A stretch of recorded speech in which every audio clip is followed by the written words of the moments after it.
जय गुरु जी, शुक्राना गुरु जी, प्यारी प्यारी संगत को सबको जय गुरु जी, जय गुरु जी, जय गुरु जी।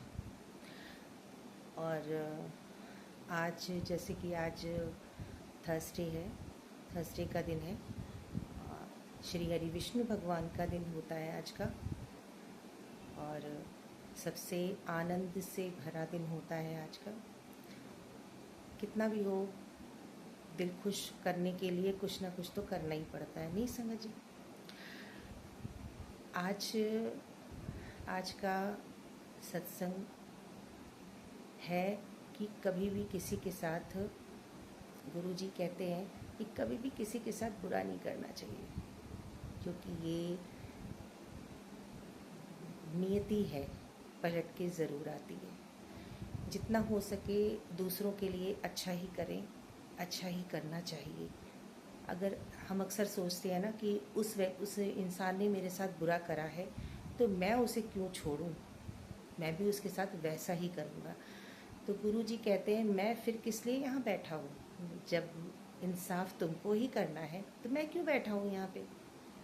गुरु जी का ये कहना है, भगवान गॉड का ये कहना है कि कर्म तुम्हारे हाथ में है पर फल देने का काम मेरा है।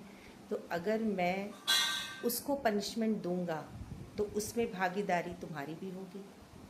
फिर आप ये मत कहना कि मैंने तो कुछ किया ही नहीं, फिर भी मेरे को भगवान क्यों परेशान करता है। संगत जी, एक छोटा सा आपको छोटी सी एक स्टोरी सुनाती हूँ, जो कि एक माँ की है।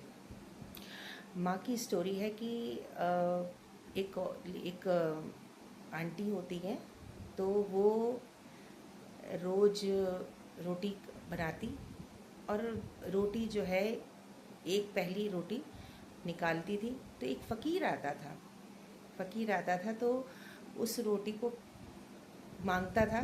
तो ये 1 दिन 2 दिन 3 दिन इन्होंने उसको बड़े शौक़ से खिलाया, बड़े प्यार से खिलाया कि हाँ भाई आता है, ठीक है, खा ले।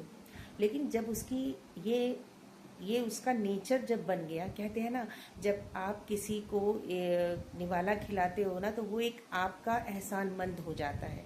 तो उसके मन में ये थॉट आता है कि इसके एहसान को मैं किस तरीके से चुकाऊं।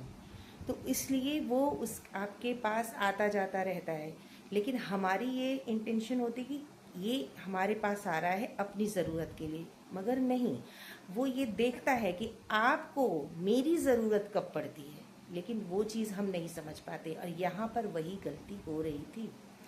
वो रोज़ रोटी उस फ़कीर को पहले तो बड़े प्यार से खिलाया, अपना वो आता था, घर पे नहीं आता था, बाहर से ही उसको देती थी, और वो खाता, वो ले जाता, खाता।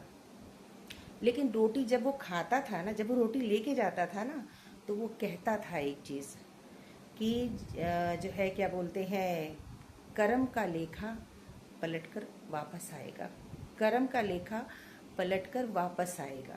तो वो चीज़ उस आंटी को समझ में नहीं आती थी। तो कुछ समय तो मतलब उसने मतलब ठीक है कोई बात नहीं, लेकिन जब वो उसकी वो आदत बन गई, जब वो रोटी देती तब वो ये चीज़ कहता कि फ़कीर कहते कि कर्म का लेखा वापस आएगा, कर्म का लेखा वापस आएगा।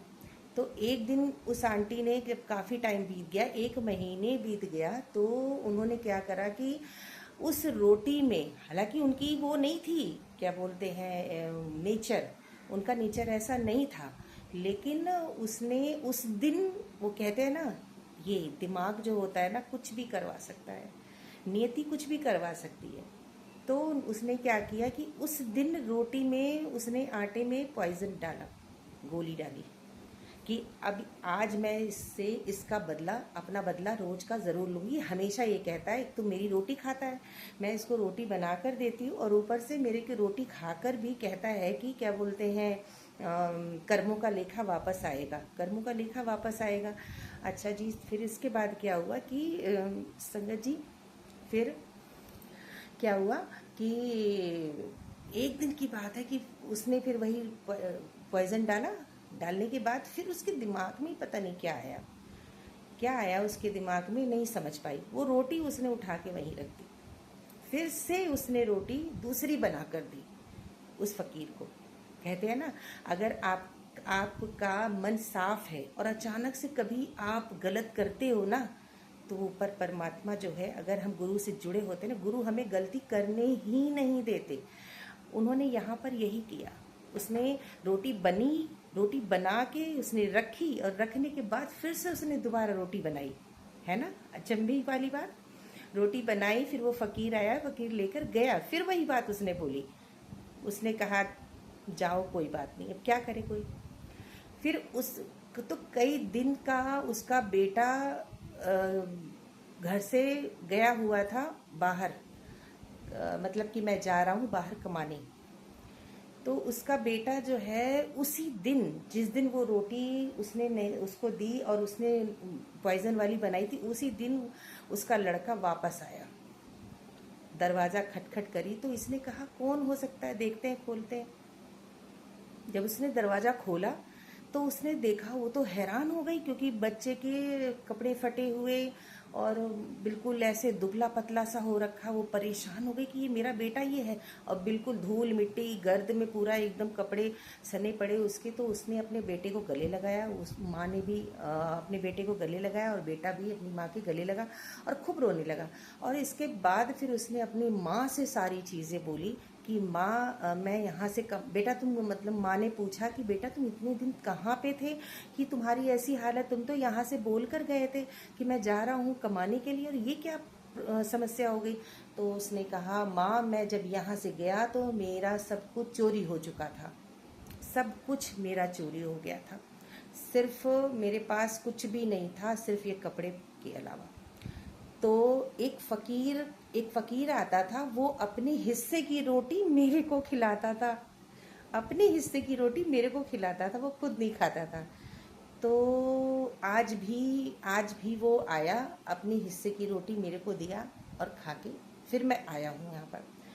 माँ के तो रोंगटे खड़े हो गए कि वो फ़कीर यहाँ से रोटी लेकर जाता था, मेरे बेटे को देता था रोटी। उसने तुरंत गुरु का, उसने भगवान का शुक्राना करा और अपने बच्चे से ये बात बोली कि वो फ़कीर कहाँ है, मुझे बताओ, मुझे लेके चलो, मैं उससे मिलना चाहती हूँ। वो कौन है आखिर कि जिसने मेरे बच्चे को इतने इतने दिन तक संभाल के रखा।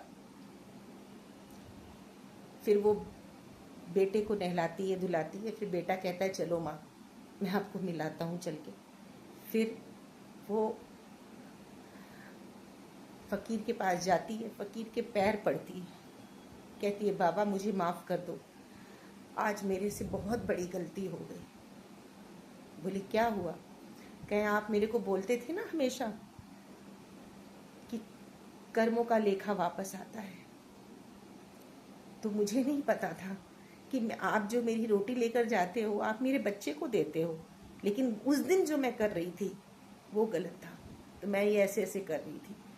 तो भगवान तो भगवान है, वो कहते कोई बात नहीं, मुझे तुमसे कोई एतराज़ नहीं, ये तो मनुष्य का स्वभाव है जो ये काम सोच लेता है। तो फिर अपने बच्चे के साथ अपने घर आई, अपने बच्चे से लाड लड़ाया। तो धन्यवाद, शुक्राना गुरुजी आपका कि आप हर समय हमारे पास रहते हैं, हमारे साथ रहते हैं। हमें कोई गलती करनी नहीं देते। हम कहते हैं ना हम बहुत अच्छे हैं, बिल्कुल नहीं। हम में से कोई भी अच्छा नहीं है। मैं दूसरों का नहीं बता सकती, मैं अच्छी नहीं हूँ। जितनी सारी बुराइयाँ हैं वो मेरे में हैं। मैं बहुत बुरी हूँ, मैं बहुत बुरी हूँ। अगर मैं अच्छी हूँ तो मेरे गुरुजी की वजह से हूँ, वो मेरे को बनाते हैं तो मैं करती हूँ। अगर वो मेरे को सही रास्ता ना दिखाएं तो मैं सही रास्ता नहीं चल सकती। इसलिए बहुत बहुत शुक्राना है मेरे गुरुजी का। मैं गुरुजी को धन्यवाद करती हूँ कि वो मेरे को सही टाइम पे मिले और आज मैं आपके सामने सत्संग कर पा रही हूँ। सो थैंक यू गुरुजी, धन्यवाद गुरुजी, बहुत बहुत शुक्राना गुरुजी, अनंतम अनंतम शुक्राना गुरुजी। अगर ये स्टोरी आपको पसंद आई होगी, अगर ये सत्संग आपको पसंद आया होगा तो प्लीज़ इसे लाइक करिएगा, शेयर करिएगा।